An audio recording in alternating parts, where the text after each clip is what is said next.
Bonjour Philippe, bonjour Amélie. Bonjour. Bonjour. Vous avez accompagné notre évêque à Lourdes la semaine dernière. Pourquoi l'avez-vous accompagné?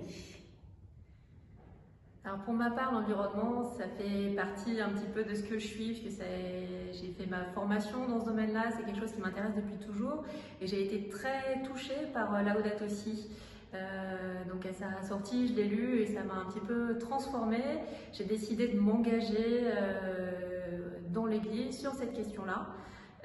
Et je fais partie de l'équipe diocésaine des Semaines sociales de France et de l'équipe Église verte au niveau du diocèse avec Philippe. Voilà, effectivement, j'avais rencontré Amélie au lancement du label Église verte il y a 2 ans et demi à Paris. Et moi aussi, j'avais fait une lecture approfondie de Laudato Si avant de rejoindre mon poste d'économe. Et aussi, j'avais pris conscience de l'importance du patrimoine immobilier du diocèse avec son empreinte écologique. C'est pour ça que ce groupe Église verte a été fondé. Et maintenant, il réunit à peu près une demi-douzaine de paroisses qui réfléchissent à leurs pratiques écologiques dans leur vie paroissiale. Très bien. Comment s'est déroulé ces 2 journées à Lourdes? Alors évidemment, c'était une expérience totalement inédite puisqu'il y avait 200 invités au milieu de 100 évêques qui ont écouté des interprétations assez vives de témoins, dont certains étaient en dehors de l'Église, et qui ont essayé de les intégrer, de réfléchir, de partager tous ensemble donc pendant une journée et demie. Et je dirais, moi, ce qui m'a frappée, c'est vraiment le temps qui a été consacré à l'écoute et à l'échange en communion avec les intervenants, mais globalement avec l'ensemble des participants.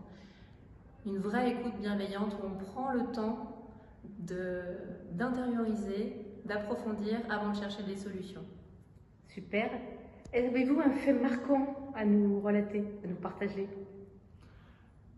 Pour ma part, j'étais frappé par le démarrage de cette journée et demie, par la prière des laudes à la grotte de Lourdes, où nous étions pèlerins, mélangés, évêques et invités, pour prier cette prière des laudes, et où à un moment j'ai vu s'approcher de moi un évêque, il se trouve que c'était celui de Versailles, qui m'a gentiment demandé de partager le texte, car il avait oublié son livret, et ça m'a vraiment mis dans la position d'un échange en profondeur avec les évêques. Et vous, Amélie? Pour ma part, il n'y a pas un fait marquant, mais c'est l'ensemble du processus qui m'a marqué. C'est-à-dire, comme je disais tout à l'heure, cette qualité de communion, cette ferveur et ce partage en toute simplicité. En toute simplicité, en toute acceptation de l'autre, de ce qu'il pense, pour partager un constat et se dire on le voit ensemble et maintenant on le sait ensemble.